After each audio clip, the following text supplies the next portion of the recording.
Veronica नाम की लड़की ओइजा गेम की वजह से पोसेस हो जाती है। आखिर वो बच पाई या नहीं, आज हम इस मूवी में देखेंगे। Be safe and take care. 15 साल की लड़की जिसका नाम वेरोनिका है, 1991 में मैड्रिड सिटी में अपनी माँ और भाई बहनों के साथ रहती थी। अपने पिता की डेथ के बाद उसकी माँ को एक क्लब में दिन रात काम करना पड़ता था। अपने छोटे भाई बहनों को खुद ही घर में संभालती थी। 12 जून 1991 को अपने भाई और बहनों के साथ स्कूल जाने के लिए रेडी हो रही थी। और आज के दिन सूरज ग्रहण भी था। ग्रहण से पहले टीचर्स क्लास में इस बारे में बात कर रहे थे। पुराने ज़माने में लोग इस वक्त को किसी को सैक्रिफाइस किया करते थे। और भी बात बताते हैं, बूढ़े शख्स स्पिरिट को दुनिया में बुलाना आसान भी होता है आज के दिन। वेरोनिका अपने फ्रेंड रोसा के साथ कुछ प्लान कर रही थी। स्कूल के सारे बच्चे टीचर्स के साथ छत पर सूरज ग्रहण देखने रहे थे। इधर वेरोनिका अपने फ्रेंड रोसा और डायना के साथ बेसमेंट में जाकर रिचुअल परफॉर्म कर रही थी। ओजा बोर्ड के जरिए एक स्पिरिट को बुलाना चाहते थे। कुछ दिन पहले डायना के फ्रेंड के एक्सीडेंट हो चुका था। उसका सॉल बुलाना चाहती थी और वेरोनिका अपने फादर के सॉल को। पहले ये लोग वेरोनिका के फादर की पिक्चर को ओइजा बोर्ड पर रखकर रिचुअल फरमान करते हैं। तीनों लड़कियां एक कप पर अपनी उंगली रखकर परफॉर्म कर रहे थे। सॉल की रिस्पॉन्स की वजह से कप गर्म हो जाता है। इस दौरान रोसा और डायना की उंगली जलने से हटा लेती हैं। वेरोनिका कंटिन्यू कर रही थी। सूरज ग्रहण के ठीक वक्त वो कप टूट जाता है, जिसकी वजह से वेरोनिका की उंगली कटकर खून निकलता है और ब्लड ड्रॉप्स ओइजा बोर्ड पर गिरते हैं।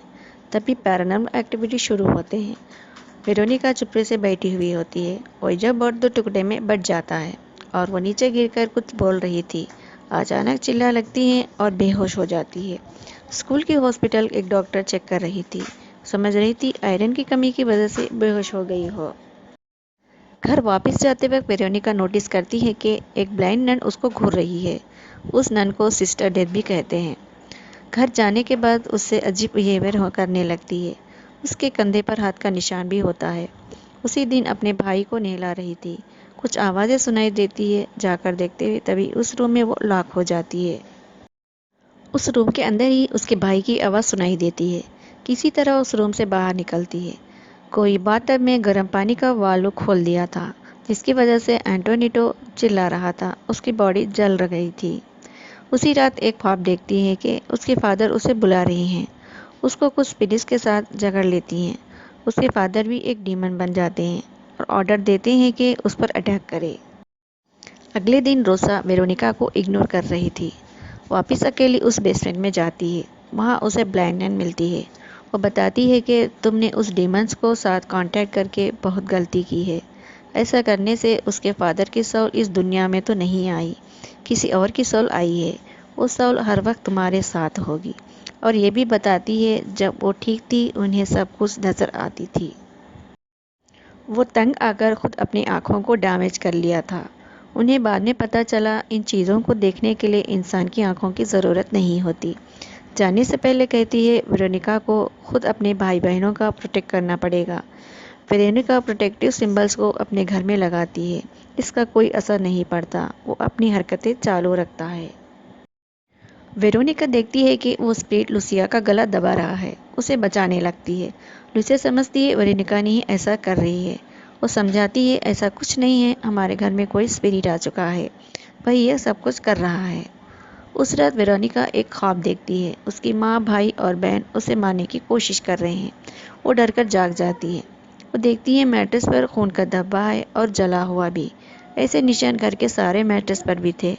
ऐसा लग रहा था उसे कोई जला रहा था, मतलब किसी बुरी चीज़ का इशारा है। उसका भाई कहता है रात को उसके पिता उससे मिलने आए हैं और उसे ले जाना चाहते हैं। वो डर जाती है, उसे समझाती है किसी की बात को मानना नहीं चाहिए और अपनी आंख और कान बंद करके वेरोनिका को बुलाएं ताकि वो आकर उनकी मदद कर सके। उसके बाद वेरोनिका फिर से उस नन के पास जाती है। वो कहती है तुमने काम अधूरा किया, जिसकी वजह से वो यहीं रह गया। दोबारा रिचुअल करना होगा उसे वापस जा सके।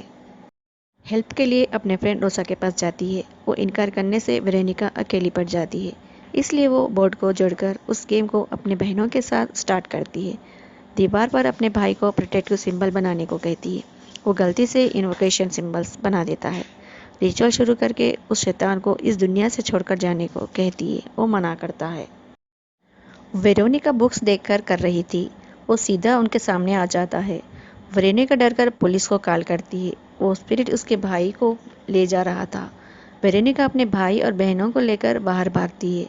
जब वो मिरर में देखती है कि उसके गोद में उसका भाई नहीं कोई और था।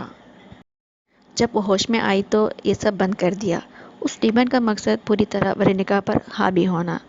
तब उसे रियलाइज़ होता है कि ये सब उसने किया तो वो अपने आप को शीशे का टुकड़ा लेकर मारना चाहती थी, लेकिन वो डीमन उसे मारने नहीं देता। इसी दौरान पुलिस वहाँ पहुँच जाती है। अपनी बहनों को बाहर छोड़ के भाई को बचाने के लिए फिर से अंदर जाती है। उसे ढूंढने लगती है। वो अपने रूम में बंद था। उससे बात करने की कोशिश करती है। एंटोनी तो वही करता है जो वेरोनिका ने उसे समझाया था। अब यह बात समझ में आती है कि वो स्पिरिट खुद वेरोनिका पर हावी था। घर में जो भी इंसिडेंट हो रहे थे वो वेरोनिका से वो सॉल्व करवा रहा था। जो वहाँ हो रहा था पुलिस देखकर दंग रह जाती है, क्योंकि वेरोनिका की आधी बॉडी हवा में उड़ रही थी। फिर वो बेहोश हो जाती है। पुलिस एंटोनियो और वेरोनिका को बाहर ले आते हैं और वेरोनिका को एम्बुलेंस में हॉस्पिटल ले जाते हैं। फिर डिटेक्टिव घर में देख रहे थे। घर की सारी चीज़ें गिरी हुई थी। उनकी नज़र वेरोनिका की पिक्चर फ्रेम पर पड़ती है। अचानक वो जल जाती है। तभी उन्हें वेरोनिका की डेथ न्यूज़ मिलती है। इसके बाद वो डिटेक्टिव इस केस का एक रिपोर्ट बनाता है। उन सब में मेंशन करता है उस बैड इंसिडेंट को। रीज़न एक बैड डीमन था जो इस दुनिया में अधूरे रिचुअल से आया था। ये पहला केस था जो पुलिस केस में डीमन का रिपोर्ट बनाया गया हो। That's all.